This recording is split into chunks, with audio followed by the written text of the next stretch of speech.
My name is Thomas Kneeland. As Sandra said, I am a poet, a scholar, a spoken word artist, an author who lives here in Indianapolis. The name of this poem that I'm going to read for you today is called "This is How You Build the Home from Within." Some summer mornings, dreams hardly rested, my grandfather would gently call from the hallway, "TJ, come on, Junior, we heading out."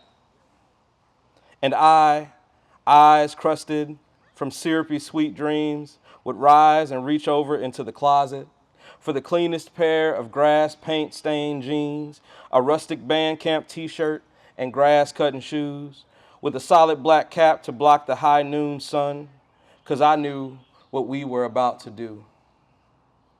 Breathe morning breeze just before sun-scraped horizon, fill up at double quick. 2 sausage, egg, and cheese biscuits, 1 Pepsi, 1 grape Powerade, a honey bun, and a Pop-Tart. Pick up the crew. Back then, we could ride for miles on the back of a pickup just to make do with a couple of dollars.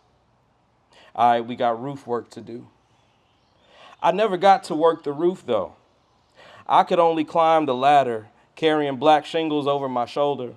Like a cross, a beautiful burden I'd pass up to my grandfather, who'd flatten and nail them to wooden beams steaming beneath the sun. Perhaps he knew that one day I'd be strong enough to behold a roof complete enough for me to climb without the risk of falling. Perhaps he knew that one day I'd stand on its shingles and yell.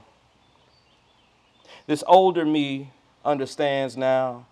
This home, my body, the only structure my grandfather never built with his hands, was the only home he built with the strength of his heart from the ground up.